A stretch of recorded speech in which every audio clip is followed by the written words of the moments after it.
Greetings, everybody. This is Serpentine451, and welcome to another episode of Weeb Warriors. And joining me, as always, is my good friend Jordan. How you doing tonight, Jordan? Hanging in there, Tony. As we all are, Jordan. So, what should be the first thing we should review on this for this week?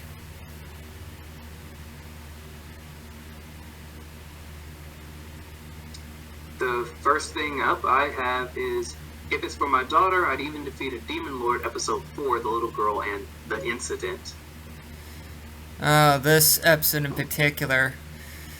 So we have Latina actually going to school for the first time, where she is faced with heavy prejudice by a school teacher who is a priestess of, because in this world, temples are pretty much where like hospitals and schools are, which is a fascinating little tidbit.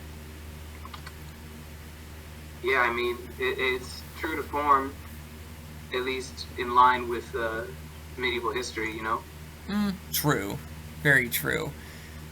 And Dale, like a parent who is sending their kid off to school for the first time, he is really struggling with the idea of leaving Latina alone, but this also leads to him actually stepping up as a guardian when Latina, in an attempt to be more human, removes her own horn, because he taught her a way to focus magic while he was teaching her magic. Yeah, which is an interesting way to go about things. Yeah, but at the end of the day, she was able to recover, and he put the smackdown on her school, pretty much saying, you know, there's prejudice everywhere in the world against devils, and are you trying to sympathize with somebody who outright hurt a child? Like, he was not here for the games with these people. They really weren't. And, I mean, just to draw a comparison really quick, Dale did mention committing genocide against the devils not even an episode ago. This is very true. This is very true. I mean, not to point fingers, but Dale was definitely part of the problem literally a week ago. I mean, I guess it's different when you know the devils, right? It's always different when you know someone. Hey, he was about to take this school to court, though. I'm surprised he didn't come in there blade drawn, ready to start hacking people off. But if that were to happen, then the other kids wouldn't get an education. Right. Or, I mean, they get an education in how to seek out therapy to get over your emotional scars. Very true. And we also get to see a new character named Sylvia, who became Latina's friend. Yes, it's always good when Latina gets friends. Yes. Overall, I mean, it was one of the more, I suppose, impactful episodes, as in terms of like fleshing out the series and presenting conflict for Latina and Dale's life. And as always, Latina was cute as mess. Yep. Very true. And also, you got to admit, for a show like this, the ending part of the episode where she was prompted to actually sing a song and she is so out of key, it's actually quite adorable. Sometimes failure can be cute. Yep, very true. So what's next on the docket, Jordan?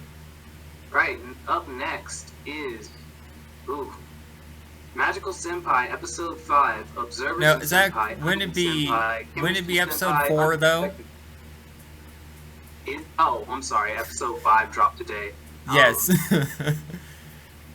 Right. You could have stopped me before I got all the way throughout those names, but let's try it one more time. Celebrating Senpai, Scouting Senpai, Pigeon Pigeon, and Senpai. Senpai finishes the job in Magical Club Senpai. Essentially, an episode where they're trying to get members for the club because they are informed by homeroom teacher Big Sister They're that not actually a club. yep, because they have 2 members, and all after knowing, like before they knew this, they were celebrating a 1 month of being in the club together. Well, Magical Senpai was actually celebrating more, and Assistant's like, nah, bitch, are you an overactive, like, overreacting girlfriend or some shit? Oh, great. And in his attempt to actually see other clubs, she just appears because she wants to meddle in his life. She was not here to have him leave. Well, and we also learned that she actually runs fast, which is terrifying in the grand scheme of things. She is absurdly fast, really needs to give up the magic thing, join track. Yep. And he was under the impression that he can easily get away with her because she's packing a lot of weight on her chest, so to speak. But that was proven wrong. Definitely proven wrong. And also, she was trying the classic magician trick of being in a box and getting stabbed by swords. Yes, that as you can imagine, that worked out as well as any of our tricks. Yep. And somehow ended up with her having shredded cloak. I mean, mm-hmm. That happened. Yeah, that definitely happened, and there was also the implication, because, of course, with shows like this, you're gonna have one character overhearing something and then taking, like, misconstruing it as something else. Like, apparently, the chemistry club president is under the impression that Assistant and Senpai are into some kinky stuff.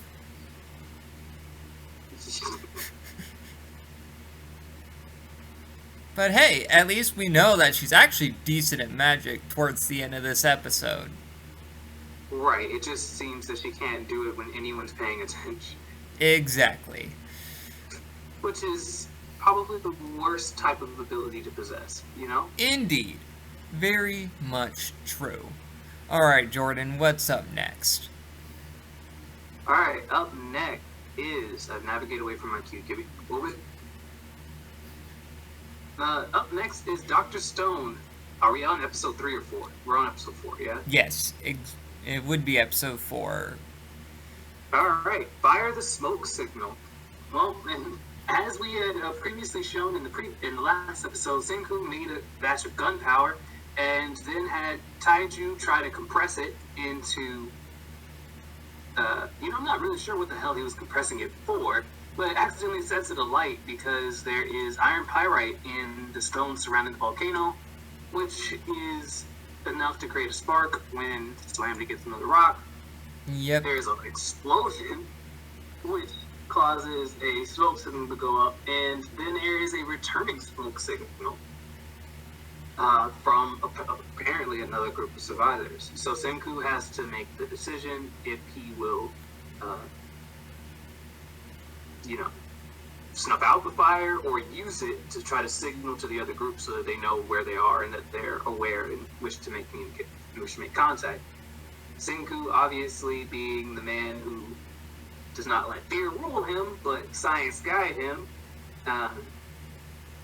signals to the other group. And of course, that doesn't play out well, as Tsukasa speeds on them with a stone sword, captures Yuzuha.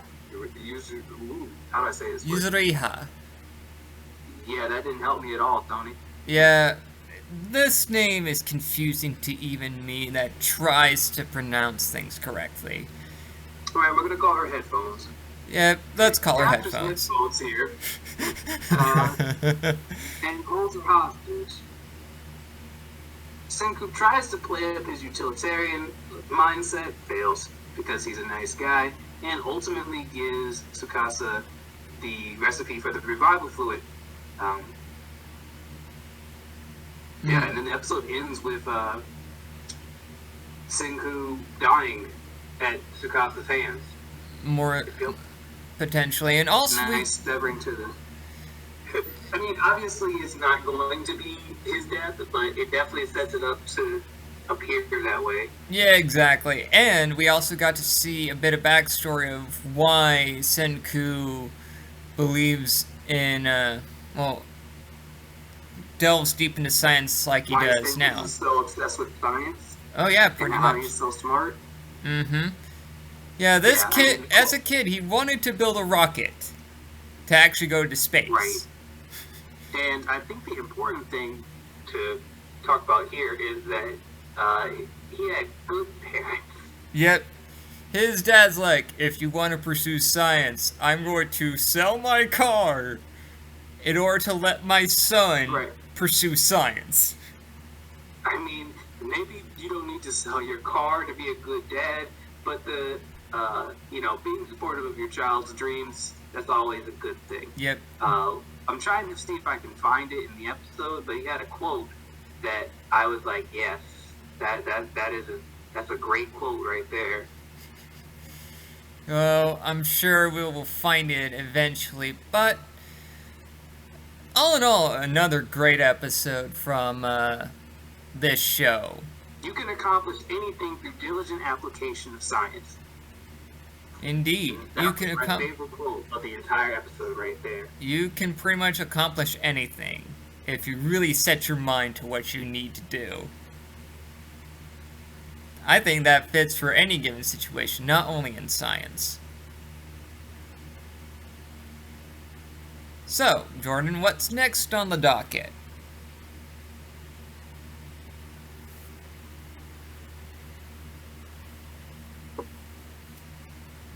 Up next is Fire Force Episode 3, the Wookiee Fire Soldier Games.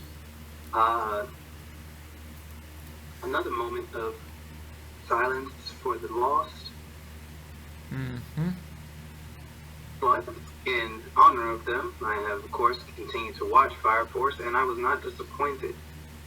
You want to go ahead and take this one over, Tony? Yep, so, Shinra and Arthur are participating in the Rookie Fire Soldier games, where their task is to essentially enter a building to fight Infernal.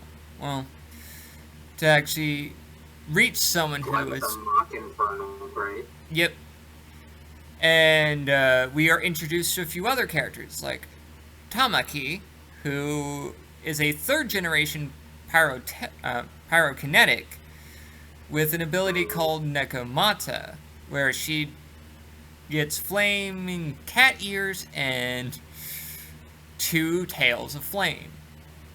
And I really don't understand her ability of all the pyrokinetics at all. Apparently, when she activates her ability, she becomes more cat-like. I mean, I understand the logic. I just don't get what that has to do with fire. You know? I don't get it either, but I guess it looks neat. I would wager, but she is actually from the. She is from the 1st district. And her captain is the same man that was there during the fire that when Shinra was a kid. And we also got to see we get to see another villainous figure. A creepy looking dude in a red and white striped shirt who gives our other villain, Joker, I believe is his name, some powder to cause a spark within,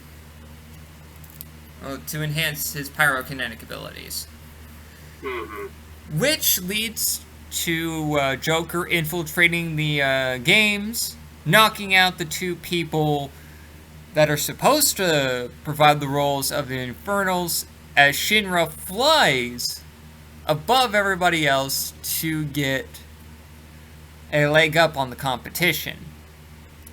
Which leads to a very impressive fight scene between Shinra and Joker.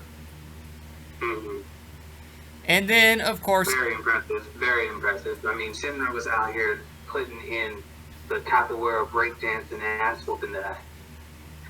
Yep. And, of course, Joker and Tamaki actually join in.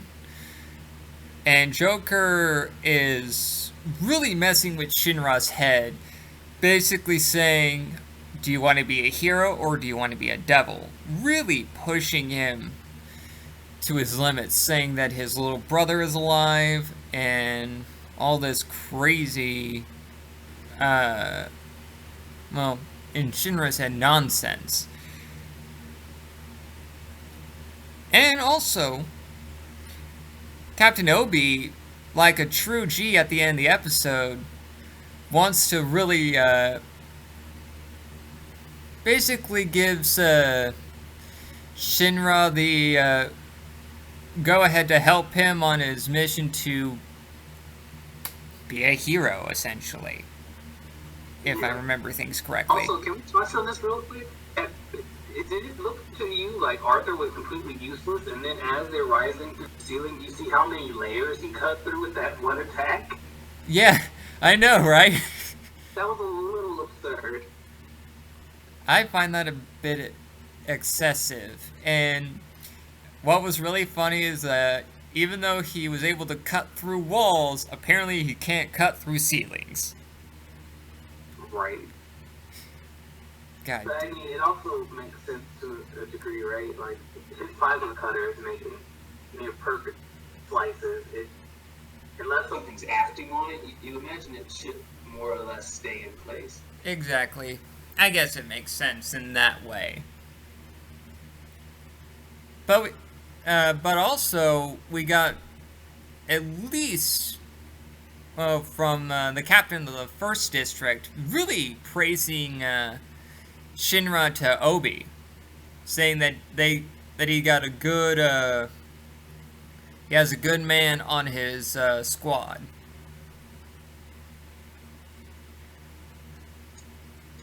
Which, Shinra is he's good at what he does when he really wants to persevere through. More importantly than that, he has a strong moral compass, which is what the 8th Division is really looking for. Exactly. The mission is to investigate the other 7. Exactly. So, what's next on the review docket, Jordan? Up next is it wrong to pick up girls in a dungeon episode 3? Alright, I mean, this episode was good, but it can effectively be surmised pretty quickly. Hestia and Apollo reach an agreement as far as the war game is concerned, allowing Hestia to receive one outside member for help. They orchestrate the rescue of the supporter. Of Lily. I can't think of. Lily. Lily. Lily leaves the Soma Familia after a great deal of difficulty.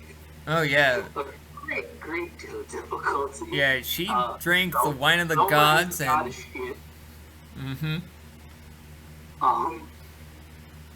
And both Lily and Wealth and Mikoto.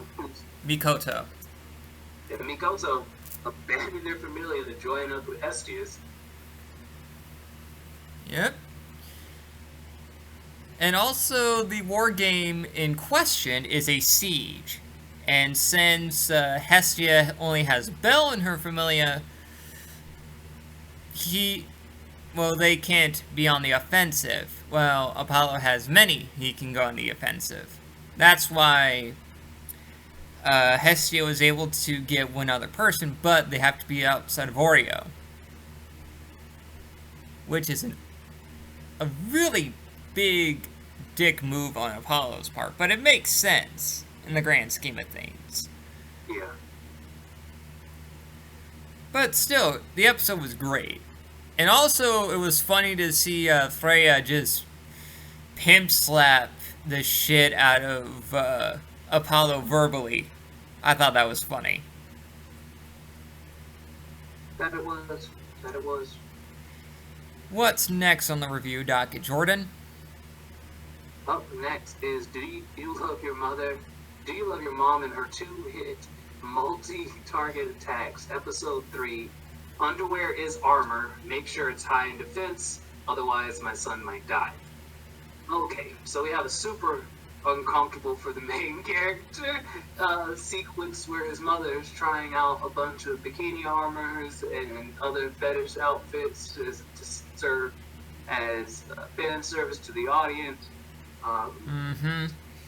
Yeah, while I was watching this episode, I was like, "Oh God, woman, why are you doing this to your son?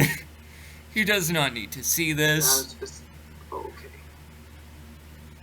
Okay. But as this episode progresses, they eventually reach the village of my mom or my man, I'm sorry, and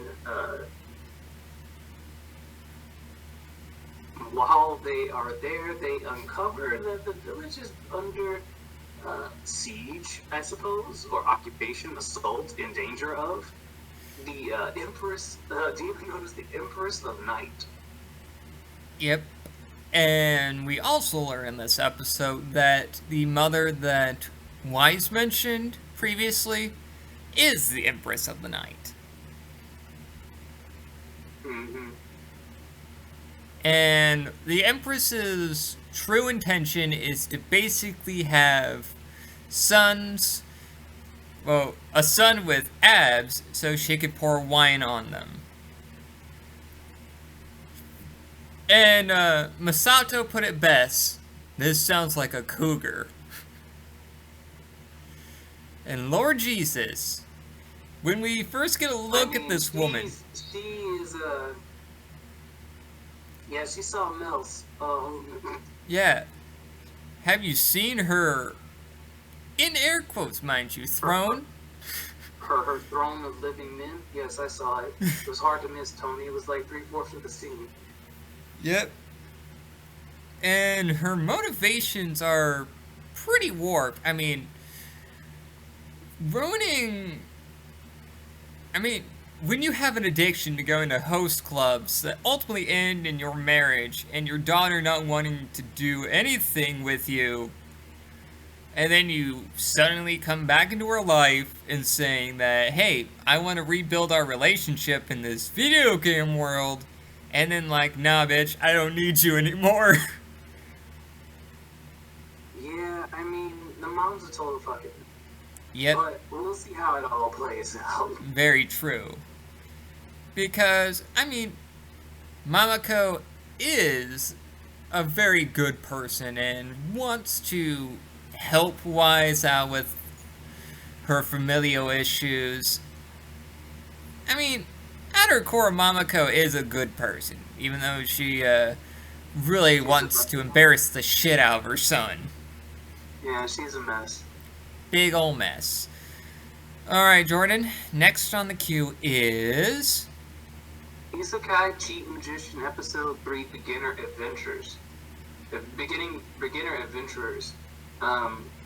So our dynamic duo over here, having finally finished their magical training, register as adventurers. And there's a montage of them doing a bunch of D-rank missions, and then... No, it was E-rank missions. I'm sorry, E-rank missions. And then they get past a quote-unquote D-rank mission, which has already failed twice. And essentially, the guild leader is just trying to prevent it to get bumped up to a C-rank mission because it will cost the guild more to fulfill it since they misevaluated. Mm-hmm. Essentially, of course, this it probably is a C-rank mission, if not higher. But lo and behold, nonetheless, they end up going to a plantation for one of the local fruits, whose name eludes me. it's Melania, or let's go with that. Let's call it that. So, apparently this fruit is Rin's favorite. It's also a staple of the city that they live in, which is sort of critically important for their economy, and there have been raids from monsters on merchant caravans, which has prevented the stock of all sorts of things from reaching the town, creating all manners of problems. But somehow the stock is finding its way onto the black market, where it's being resold within the slums. Exactly. Somebody's doing this on intention. Indeed.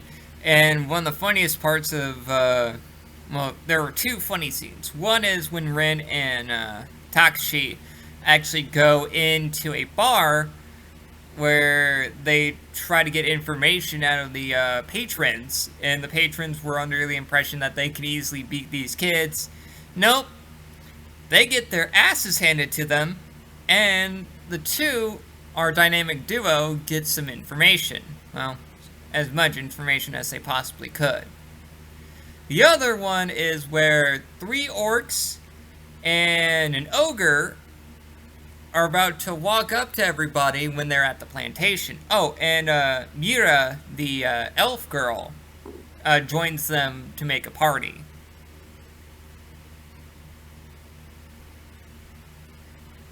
But anyway, Takashi just increases his, uses his enhancement magic, and just one-punches the shit out of the ogre.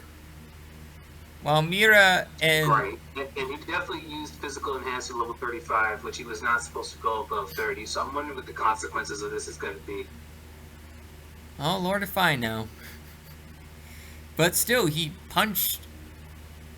He basically caved in the ogre's skull with his bare hands. Yeah, and gruesome quality, right? Like, he just lambasted this thing. Yep, exactly. And Mira just cut the orcs to ribbons. And the 2 plantation guys, they're like, the fuck is happening? I expected this out of the elf girl, because she's pretty strong, but god damn.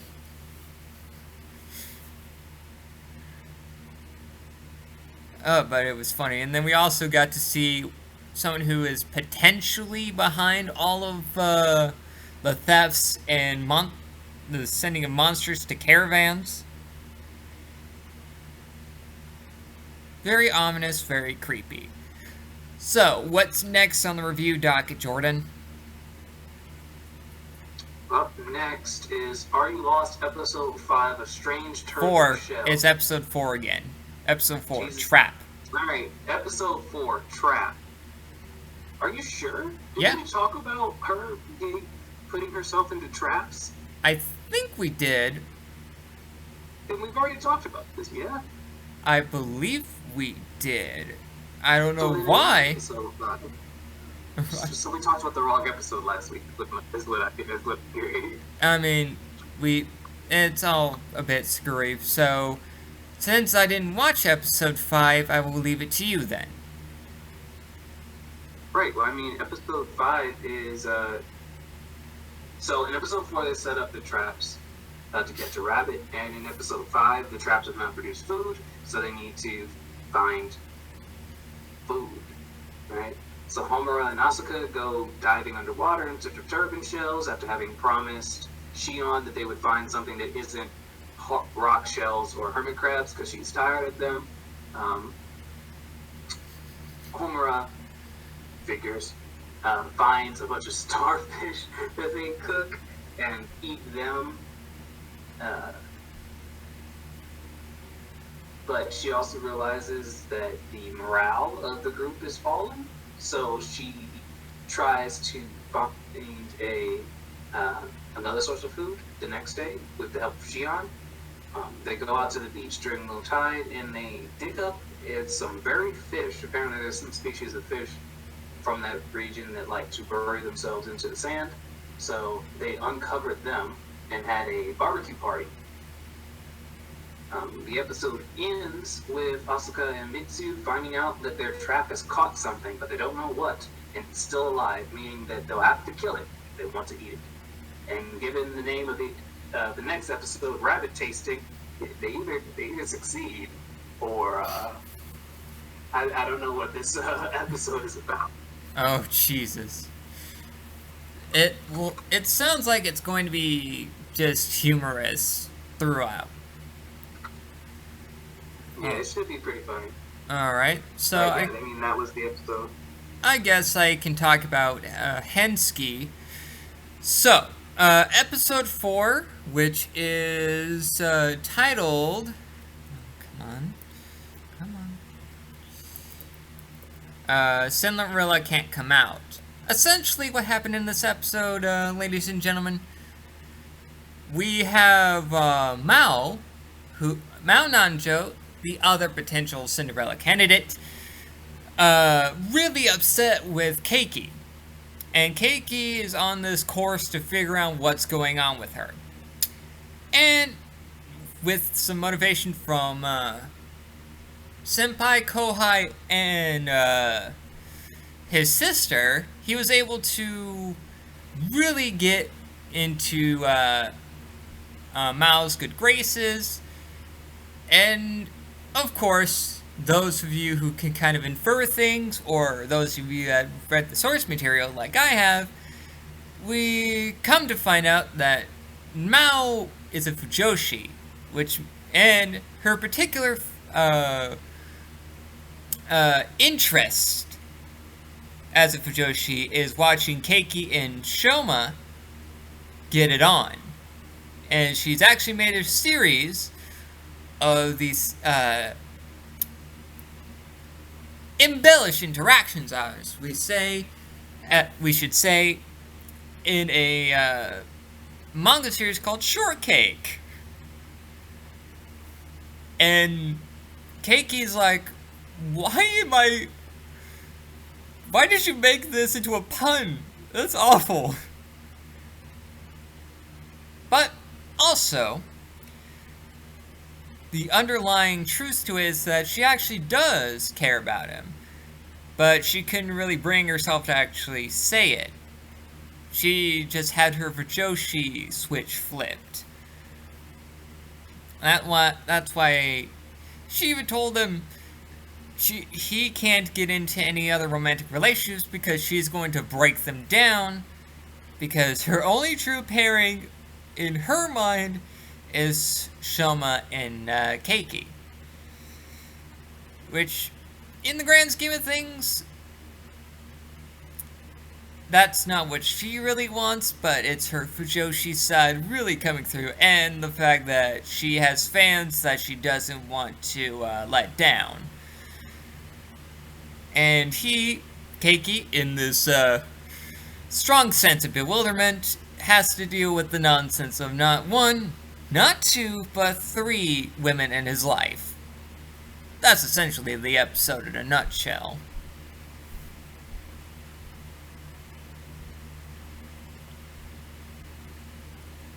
So, what's next, Jordan?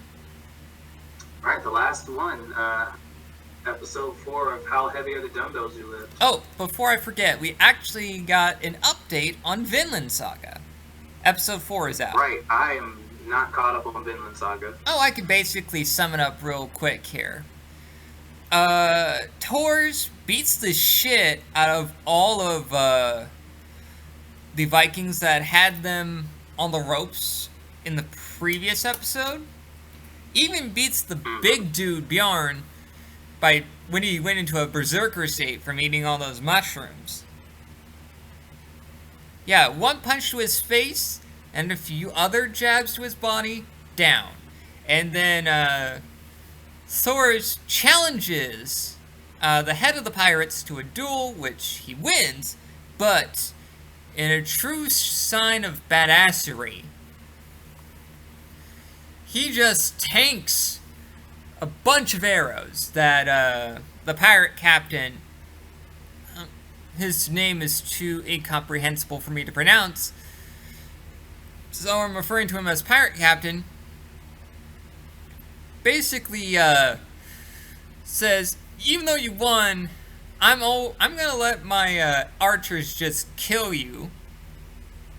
So it happens like that, and Thorfinn, really messed up by the death of his father, plans to kill the pirate captain when everyone, including Leaf, just are pretty much saved from the situation and are going to bring Thor's head to the person that wanted him dead. But at least Thorfinn is left on the boat that the pirates took, and that's how the episode ends, on a very somber note, seeing a small child really wanting to murder those who killed his father. Fun. So let's go to our last episode, our last show for our review docket. How heavy are those dumbbells you lift? Episode 4. So, episode 4, did you have a nice summer? It opens up with Hibiki arriving at the Silverman gym, and noticing is outside of the room. And they look into the gym, and there's just a ass load of people.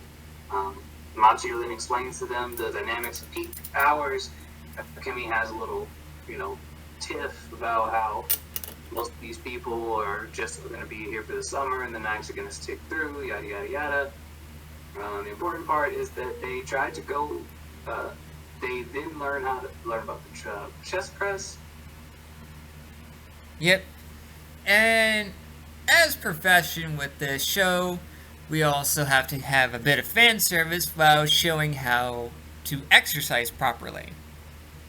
With Hibiki, seeing how the chest machine works, how it strengthens the chest muscles as well as the other muscles in the arms.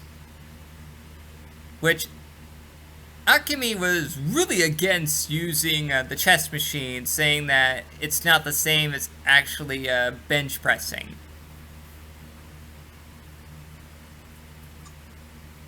And also, yeah, she has a thing. She has a bias against exercise machines, believing that they limit the.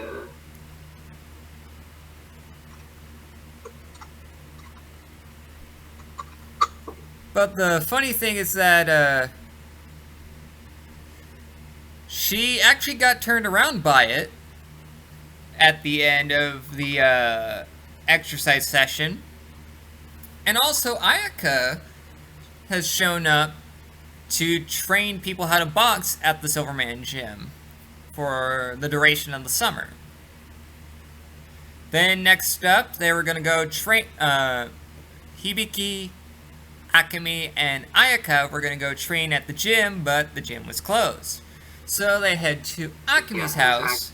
Everything was closed, Yep. honestly. Yep, very true. So they went to Akemi's house, where they actually did some training there too. Where they watched an instructional video from a professor of literature at Koyo University, who is also a big muscle-bound man at the age of 42. And he shows them how to do reverse push-ups and dips. And of course, Macho was there during the dips instructional video. Of course. Because he's always somewhere. Would it really have been an exercise video if Machio didn't just randomly appear? It would not be the same. But they actually did the dips quite well. With the basic 10 reps they actually, all of them got through it okay. But when they tried to add weights to really push through to make them stronger, Hibiki was the first one to try it. And she breaks the chairs that they were using for the dips.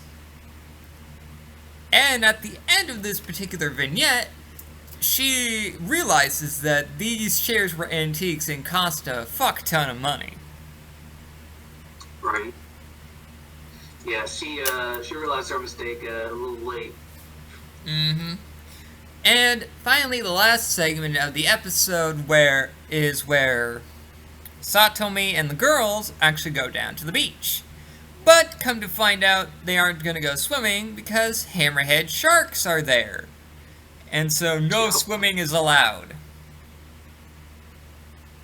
But undeterred by this knowledge, and both Hibiki and Satomi wanted to hit on dudes, which not gonna happen.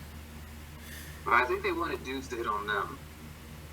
Yeah, true, but either way, they have dudes on the brain, essentially. But Akemi, the true muscle fetishist that she is, suggests that they try another exercise routine called a burpee. I'm sure that's what it's called. Essentially, it's basically doing a push-up position while jumping in place. Yeah. And then, after they were finished doing all that, they decided to sprint around the beach. And the episode ends with Satomi talking to her coworker because her coworker noticed that she got a tan.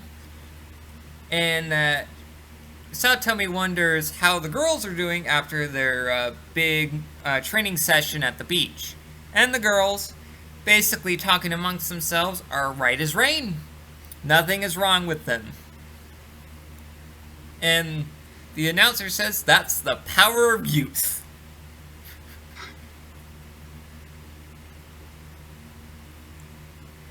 But let's actually get to the soapbox discussion for this week. Jordan, like I said last week, I wanted to have a bit of levity in this week's discussion after last week basically saying our condolences and whatnot to Kyoto Animation and the family and those affected by the tragedy.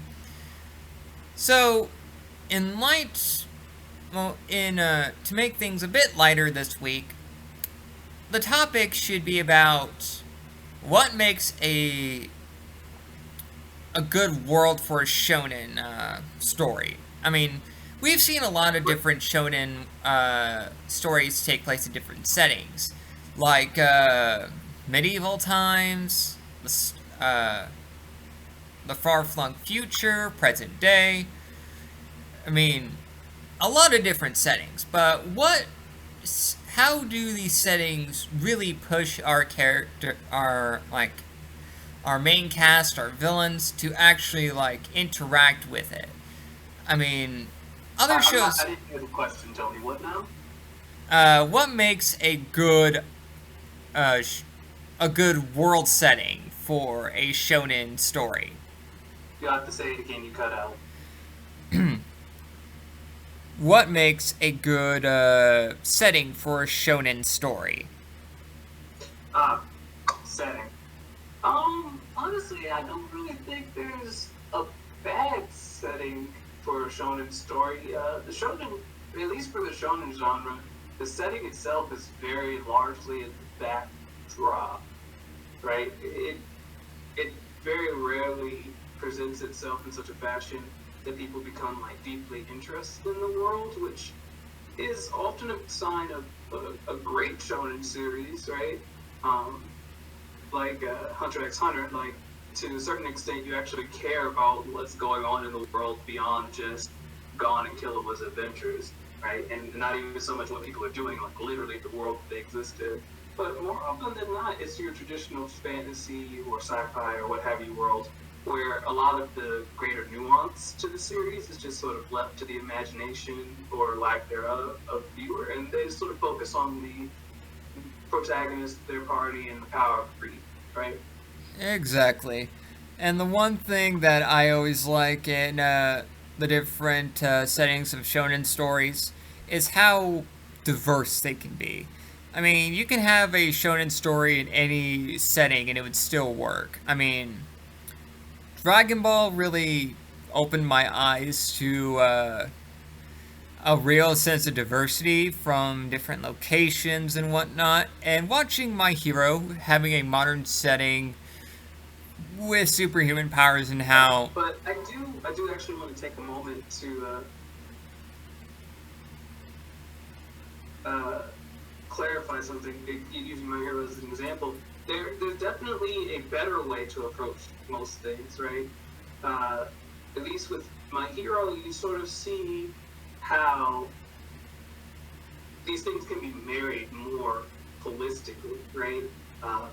In My Hero, the power system and the setting go hand in hand, right? The Hero Academy is integrated deeply into the fabric of how society operates, how people view each other and how they view the heroes as well as the villains, and it presents a sound basis for how these things shape and change society and how society responds to events, right? Like normally in anime of this sort, if villains had attacked a bunch of students, they would have just moved on with the semester and called it a day. But My Hero, you just can't do that, right? There's a public response, there's accountability, and there's all this fallout and media and what have you that they all had to contend with to a certain extent, which I actually think makes their series much more impactful than one that would just simply ignore it. Oh, I agree with you 100%. I think what I want to say is that there's often no bad settings, but there's definitely better settings. Your setting for a great shonen anime has to take into consideration the things that you're doing, right? If people, especially children, can develop these great and terrible powers, and your world just sort of ignores it, then there's probably something going on there. Like you just can't breeze over that. Like, why is my dude throwing galaxies around and no one seems to care? Exactly. Yeah. With anything, there's always that great marriage between how the characters interact with the world and sort of the world building, so to speak. How do our characters and the world interact with each other in a sense? Like how in My Hero, like Jordan said, UA is the centermost focus of educating young super beings to becoming heroes. Whereas those who don't live up to the ideals of UA ultimately become villains or are faced with circumstances in a world where most powers can be viewed as villainous. Like Stain's powers are connected to blood, and Toga's powers are connected to blood.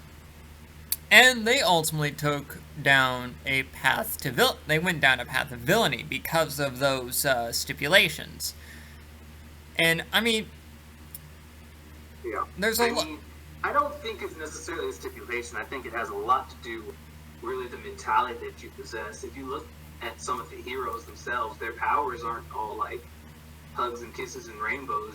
Like they have some fairly dark abilities, but they... Yeah, like 13 can basically create black holes from their fingertips. Right, 13 is literally a black hole. Like, the amount of devastation he could unleash if he wanted to is absurd. But he uses his powers for good, so there we have it. I mean, and I think some settings,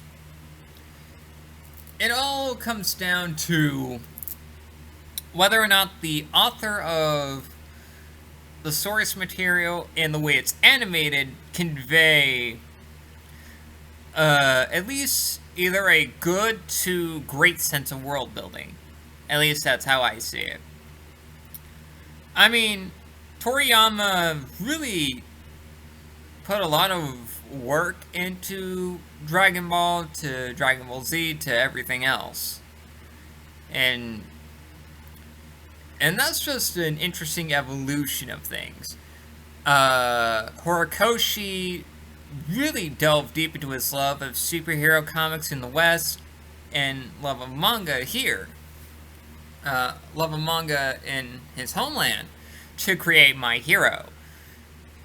Hell, Araki, the creator of JoJo's Bizarre Adventure, really pushed forward with sending his worlds in actual places, but they have this sense of, they have a a sense of mystery and surrealism thanks to the power of stands and the inclusion of vampires and all this other crazy nonsense. But at the end of the day, even the setting themselves can be a character. The town of Moriocho was essentially a character in part 4 of JoJo. And hell, even in Western comics, Gotham City, in a way, it's its own character in the Batman comics. But I think if that's all what we have to say, Jordan, I mean, I've said my piece, and I'm sure you've said your piece as well. You're correct. So we're going to end this episode here. So join us next week with our reviews. This has been 13451, and tune in next week, ladies and gentlemen.